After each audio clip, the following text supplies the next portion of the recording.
This is not a legend. It truly happened, right in the heart of Saigon in 1963. At a crowded intersection, a Buddhist monk quietly sat down. He entered a deep state of meditation, unmoved as cold gasoline ran down his body, as if this body had never truly belonged to him. And then he lit a flame that awakened the conscience of all humanity in that moment. That fire did not destroy life. It burned away ignorance. The photograph capturing that moment spread across the world, and humanity fell silent, not because of the fire, but because of the stillness within it. As the flames rose around him, people screamed, cameras shook, and the air shattered with horror. Yet amid all that noise, he remained still. Not a cry, not a single movement. That silence, louder than any flame, became the sound of awakening. When the fire finally faded, only ashes and gray smoke remained. Nothing else except a heart. A heart that did not burn. Scientists called it impossible. The faithful called it a miracle. And the world called it a mystery. For decades, that heart has been kept inside a small temple in Saigon, protected not by stone walls, but by reverence and awe. Some call it a miracle, others a message. But perhaps it is something far deeper, a symbol of a truth humanity has long forgotten, that there are fires we can see and fires we cannot. One burns the body, one burns the self, and when both flames meet, only the purest part of us remains.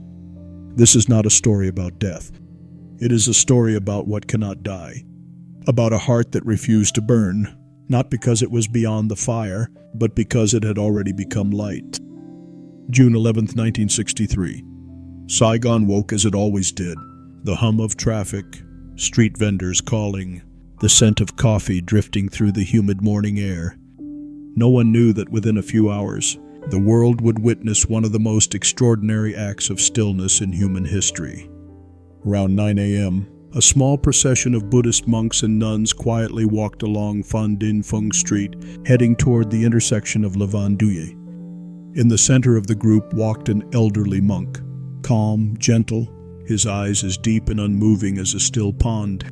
His name was Thich Quang Duc. The monks carried simple banners written in Vietnamese, religious equality for all. Let compassion guide our hearts. When they reached the busy intersection, the old monk stopped and slowly stepped into the middle of the street. The others formed a circle around him, not to protect him, but to protect the silence. The sound of engines faded. People began to stop. The air grew still, as if even time itself had bowed its head. Another monk approached, carrying a small metal can. He opened it and carefully poured gasoline over the elder's head and body. The sharp scent spread through the air, but the old monk's expression did not change. He pressed his palms together, whispered a final prayer, and in the perfect quiet, a single flame was lit.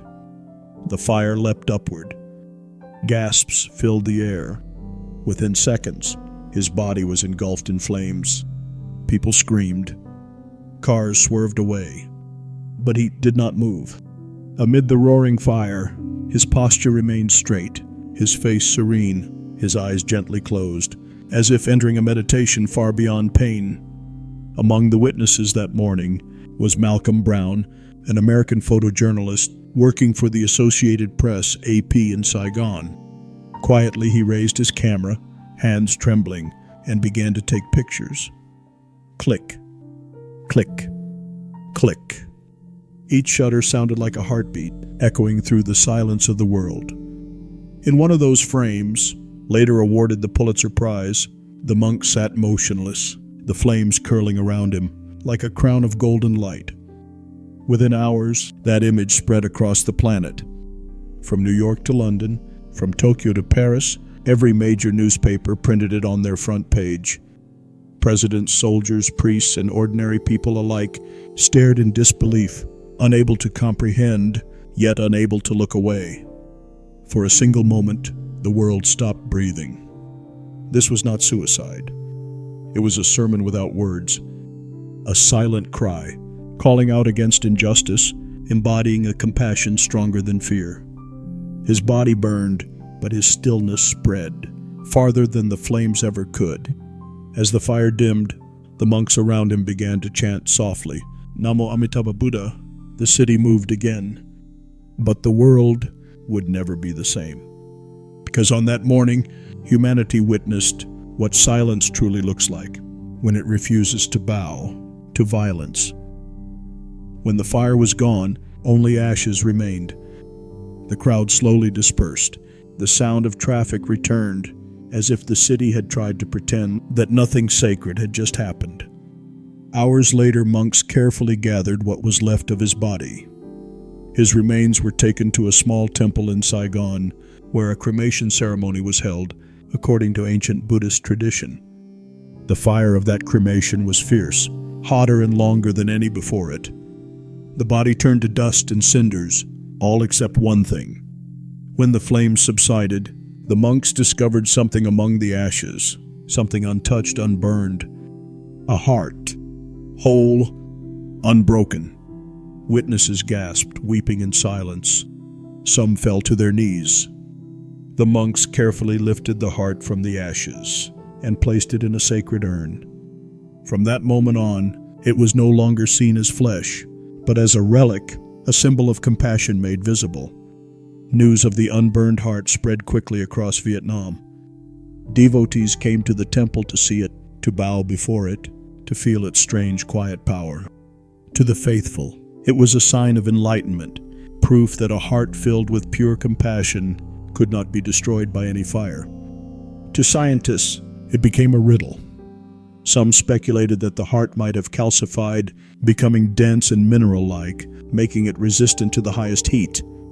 Others argued that the uneven temperature of the cremation may have left a fragment intact by coincidence. But no one could fully explain how the rest of the body, skin, bone, even skull, turned to ash while the heart remained whole. One Vietnamese physician, who witnessed the cremation, later wrote, "It was not the heart of a man, but something we cannot describe, something that refused to be consumed." The Associated Press reported the story. Foreign correspondents confirmed it. Yet still, the mystery stood untouched, balanced between science and faith. Perhaps some said, the miracle was not that the heart survived the fire, but that the heart had already become fire itself. There are things that live beyond the reach of measurement. And there are symbols that once born no longer belong to one religion, but to all of humanity. The unburned heart of Venerable Thich Quang Duc is one of those symbols. To the ordinary eye, the fire was death. But to those who understand the Dharma, the fire was a return. In Buddhism, the body is but a vessel, a raft to cross the river of birth and death. When the mind becomes as unshakable as diamond, the flames are no longer enemies. They are companions, purifying what remains of illusion. Thich Quang Duc did not burn himself to die. He burned to reveal that compassion is stronger than fear. He sat unmoving, because the fire outside was only a reflection of the fire within, the flame of meditation, of a mind beyond movement. When the inner ocean is still, no fire can reach its depths. In the vision of an awakened being, the flames do not destroy, they illuminate. The heart that remained after the fire was not made of flesh, but of diamond mind, a heart that could not be consumed, because it had already been purified by wisdom. The Diamond Sutra teaches, "Let your mind arise without attachment. When the mind no longer clings, there is nothing left to burn." To those who have seen their true nature, body and mind are no longer separate. The monk in the flames was not trying to prove a miracle. He was embodying a truth, that when the heart is at peace, nothing in this world can destroy you. The world saw fire, but did not see light. That light was not of the physical world. It was the light of compassion. To sit calmly in the center of a storm, not out of hatred, not out of despair, but out of love so vast that it embraces even those who cause suffering, that is the purest fire. His act was not a protest against life, but an awakening for those still asleep. In every spark of that fire was a prayer for the oppressed, for the persecutors, for a nation divided by fear and hate. When a heart burns with compassion, no outer flame can extinguish it. And so what remained was not ashes, but light. One American journalist later wrote, "I came to photograph a man's death, but I witnessed a miracle. That miracle was not the heart itself, but the awakening of millions who saw that photograph and were forever changed by its silence." Scientists later tried to explain it. They brought microscopes, formulas, logic, all the tools of reason, before something that belonged to another realm. But eventually they too fell silent, for there are things you cannot analyze, only realize. It is like the blind describing color or the untouched explaining love. Science can measure the temperature of fire, but not the purity of a heart.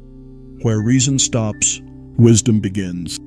And between those two, between science and faith, between matter and spirit, stands that unburned heart, like a bridge between worlds. It reminds us that we do not have to choose between logic and belief, because truth lies deeper than both. 60 years have passed. The body is gone, but the heart remains, enshrined in a golden stupa at Saloy Pagoda in Ho Chi Minh City. Those who visit say that standing before it, time seems to slow. The air becomes still. Even the noise of the city fades, as if the world itself pauses to listen. A former American soldier once said, "I didn't understand Buddhism, but when I saw that heart, I felt something beyond religion, as if light itself was speaking to me." In the West, they call it the Sacred Heart of Vietnam. But to the Vietnamese, it is simply the heart of compassion. A heart that belongs to no one and to everyone, to all who still bow before what is pure and good. Perhaps the miracle was never that the heart remained unburned, but that it continues to beat not in flesh, but in memory. The flames have long faded, but the light endures. And whenever the world descends into chaos, the image returns, a monk sitting still in the middle of fire, a reminder that some things cannot be burned, not because they stand beyond the fire, but because they are the light within it. The world tried to explain it. Scientists wrote their theories, monks whispered their prayers, and somewhere in between, the heart kept shining, silent and whole. The rational mind asks how, but the awakened heart asks why. The two questions live in different worlds, yet both are searching for the same thing, the truth. Some truths can be measured, dissected, and placed under glass. Others can only be felt when the mind stops asking. In every age, humanity has stood between two altars, one of knowledge and one of faith.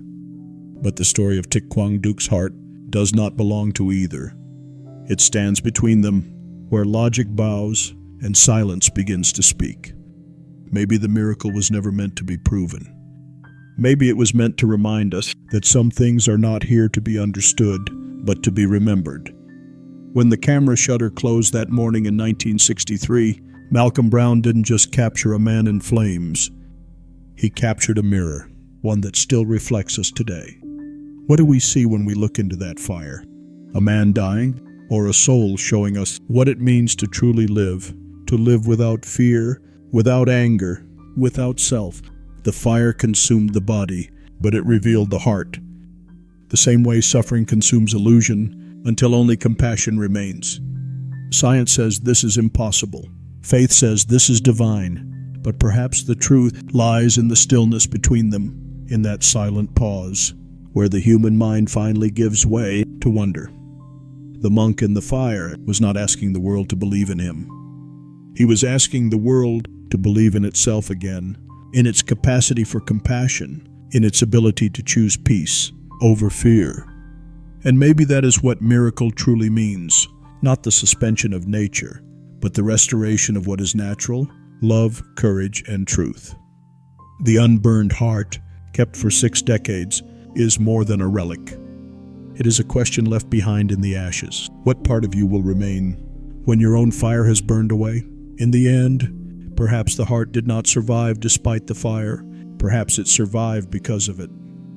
Because when something is pure enough, no flame can harm it. When love is perfect, it becomes light. And light never burns. If this story touched your heart, Let it stay with you and let it grow.